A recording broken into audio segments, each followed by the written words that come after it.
Okay, students, now we start our next topic. It is the capacitor. What is the capacitor?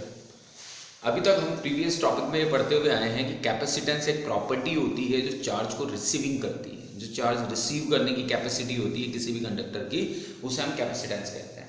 Okay, तो अब यहाँ पर हम बात कर रहे हैं कि कैपेसिटेंस डिपेंड किस किस पे करता है. तो कैपेसिटेंस साइज पे डिपेंड करता है, शेप पे डिपेंड करता है, एरिया पे डिपेंड करता है, मीडियम पे डिपेंड करता है. तो अगर मुझे कैपेसिटेंस को इंक्रीज करना है तो मेरे पास में ऑप्शन क्या है? मेरे पास में ऑप्शन है कि मैं उसके एरिया को बढ़ा दूँ, मैं उसकी साइज को बढ़ा दूँ. लेकिन एरिया या साइज कितनी बढ़ा सकते हो आप? भाई एक लिमिट तक हम उसे बढ़ा सकते हैं, एक लिमिट तक इंक्रीज कर सकते हैं, but after a limit we can't increase the size और शेप ऑफ एनी कंडक्टर. तो इस कंडीशन में क्या किया जाए कि कैपेसिटेंस बिना साइज और शेप बढ़ाए इंक्रीज हो जाए. तो फिर यहाँ पर जो एक डिवाइस इन्वेंट हुआ जिसको हम कैपेसिटर कहते हैं. कैपेसिटर एक ऐसा डिवाइस है जिसमें विदाउट शेप और साइज को इंक्रीज किए हुए कैपेसिटेंस को इंक्रीज किया जा सकता है. तो अगर हम कैपेसिटर को डिफाइन करते हैं तो हम ये कहते हैं कि द डिवाइस और arrangement to increase the capacity of conductor without increases its shape और size is called the capacitor. This is the capacitor. मतलब विदाउट शेप और साइज में आप चेंज किए हुए उसको कैपेसिटर से कैपेसिटेंस को इंक्रीज कर सकते हो. ओके, अब कैपेसिटर बेसिकली है क्या? तो कैपेसिटर एक सिंगल पॉजिटिव चार्ज प्लेट होती है. बहुत ध्यान से समझिएगा, capacitor is a single positive charge plate. जैसे this one, this is plate A,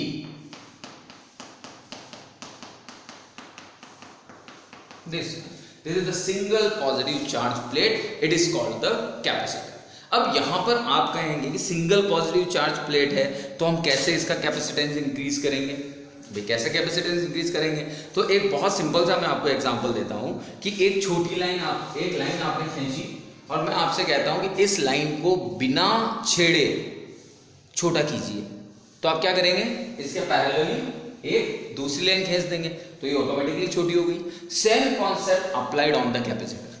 same concept यहां पर अगर मुझे कैपेसिटेंस को इंक्रीज करना है तो कैपेसिटेंस को इंक्रीज करने के लिए मैं क्या करूंगा?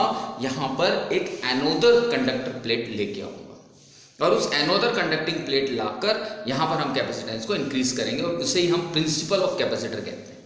ठीक है, तो बहुत ध्यान से समझिएगा. मैं वापस रिपीट कर रहा हूँ, कैपेसिटर क्या है? कैपेसिटर है कि द डिवाइस और arrangement increase the capacity of conductor without increases its shape or size, it is called the capacitor, and capacitor is a single positive charge plate. Now we discuss the principle of capacitor. तो principle of capacitor में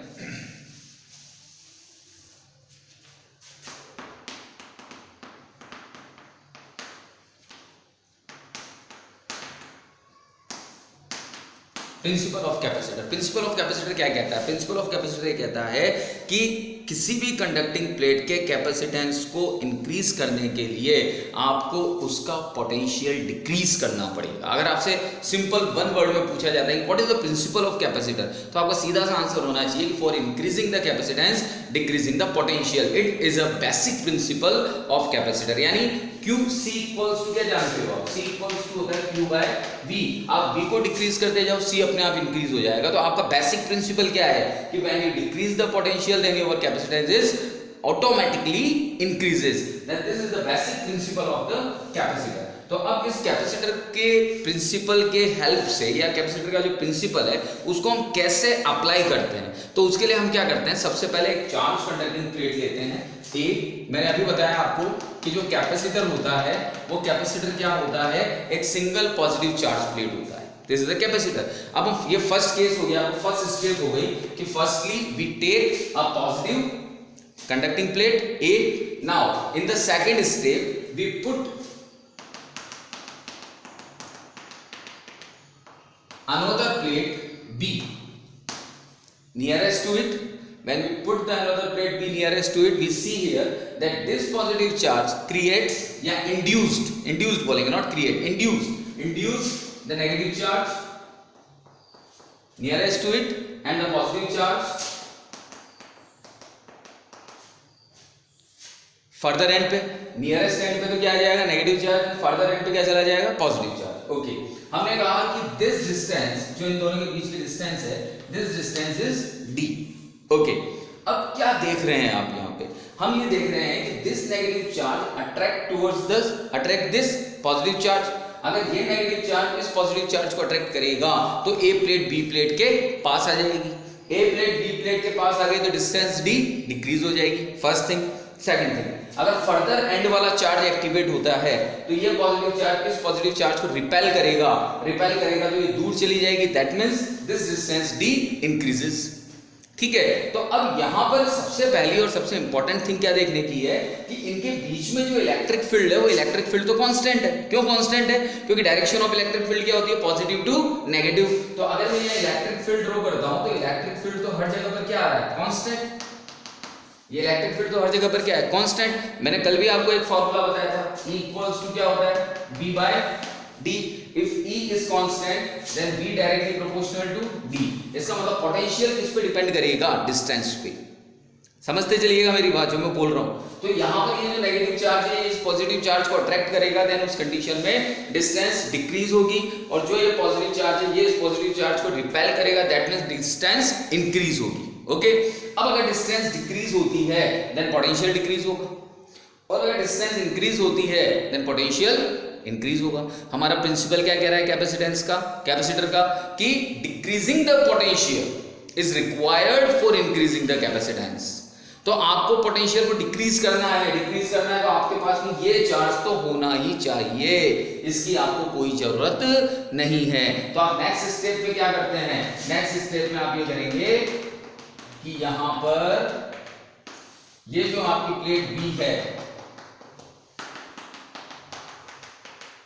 इस plate B के जो further and है, बाहर वाला and है, इसे एक कंडक्टिंग वायर की हेल्प से अर्थ कर देंगे।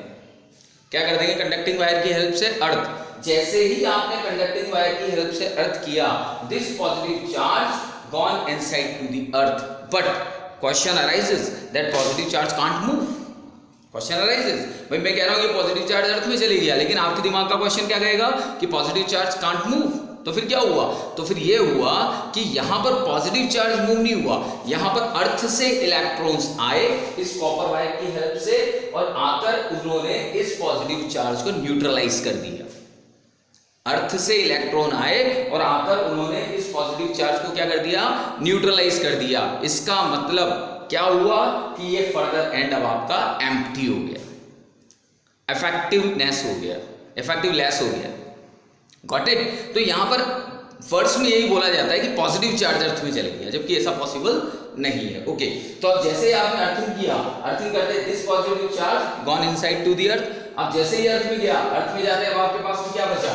इस एंड में तो हो गया आपका पॉजिटिव, इस एंड में हो गया आपका नेगेटिव। इस नेगेटिव पॉजिटिव ने डिस्टेंस को किया डिक्रीज, डिस्टेंस डिक्रीज हुई, पोटेंशियल हुआ डिक्रीज, और पोटेंशियल डिक्रीज हुआ तो पोटेंशियल डिक्रीज होती है, कैपेसिटेंस ऑटोमेटिकली क्या हो गया?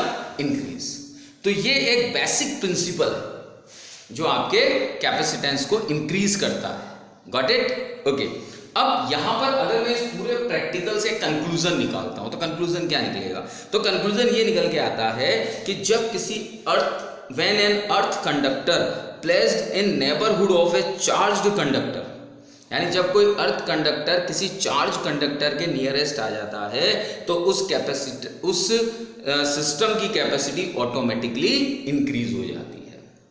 जब कोई अर्थ कंडक्टर किसी चार्ज्ड कंडक्टर के नियरेस्ट आ जाता है, उसके नेबरहुड में आ जाता है, तो उस कंडीशन में उसकी कैपेसिटी ऑटोमेटिकली इंक्रीज हो जाती है। अब यहाँ पर अर्थ कंडक्टर की बात कर रहे हैं हम, तो आप earth conductor is a neutral body. Earth क्या है? एक न्यूट्रल बॉडी। वैसे तो कहते हैं कंडक्टर हम चार्ज्ड कंडक्टर है, लेकिन इन जनरल केस वो क्या है? न्यूट्रल है। ठीक है, तो यहां पर आपने एक कंडक्टर लिया, उसको एक अर्थ के पास में रख दिया, देन अब क्या बन गया? वो कैपेसिटर बन गया। ठीक है, ओके। अब कुछ इंपॉर्टेंट फैक्ट्स हैं जो कैपेसिटर से रिलेटेड हैं। जैसे पहला फैक्ट मैं बताता हूं आपको कि अगर हमने क्या किया कि भाई ये प्लेट ए इतनी है और बी इतनी है, बहुत ध्यान समझिएगा। हमने क्या किया? उसकी साइज, शेप, एरिया चेंज कर दिया, अनइक्वल कर दिया। अब इन पे अगर चार्ज सेम भी है तो भी ये कैपेसिटर नहीं कहलाएंगे। ध्यान रखिएगा, कैपेसिटर के लिए रिक्वायर्ड कंडीशन ये है कि दोनों प्लेटें इक्वल साइज शेप की होनी चाहिए। फर्स्ट इंपॉर्टेंट फैक्ट तो आपका ये हो गया। सेकंड इंपॉर्टेंट फैक्ट ये कहता है कि जो प्लेट्स हैं उन पर always equal and opposite charge होना चाहिए। अब अगर इक्वल एंड अपोजिट चार्ज होगा, जैसे यहां पर है ये इस जगह पर, तो नेट चार्ज कितना हो गया? नेट चार्ज हो गया 0। तो हम ये कहते हैं कि कैपेसिटर का जो नेट चार्ज है वो 0 है। इसका मतलब कैपेसिटर चार्ज को स्टोर नहीं करता। बहुत ध्यान से समझिएगा, कैपेसिटर चार्ज को स्टोर नहीं करता। उसका मैक्सिमम चार्ज कहां पर रहता है? उनकी प्लेट्स पर, यानी कैपेसिटर के अंदर चार्ज नहीं होता। चार्ज कहां होता है? उसकी सरफेस पर, उसकी प्लेट्स पर। This is the another important fact. Okay, now the next important fact is every conductor can be considered as a capacitor. हर एक कंडक्टर कैपेसिटर, हर कंडक्टर को हम एक कैपेसिटर कह सकते हैं। ठीक है, कैसे कह सकते हैं कि उसके पास में एक 0 पोटेंशियल वाली एनोदर प्लेट अगर रख दी जाए, अरेंज कर दी जाए, तो फिर वो कंडक्टर आपका कैपेसिटर की तरह बिहेव करना शुरू कर देगा। क्योंकि 0 पोटेंशियल है, इसका मतलब वो चार्जलेस है, वो एक तरह से कहा जाए तो न्यूट्रल है। तो जैसे ही आप किसी न्यूट्रल बॉडी को कंडक्टिंग बॉडी के पास में रखोगे तो सेम प्रोसेस क्रिएट होगा और वो आपका एक कैपेसिटर बन के बाहर आ जाएगा। ओके बेटा, थैंक यू।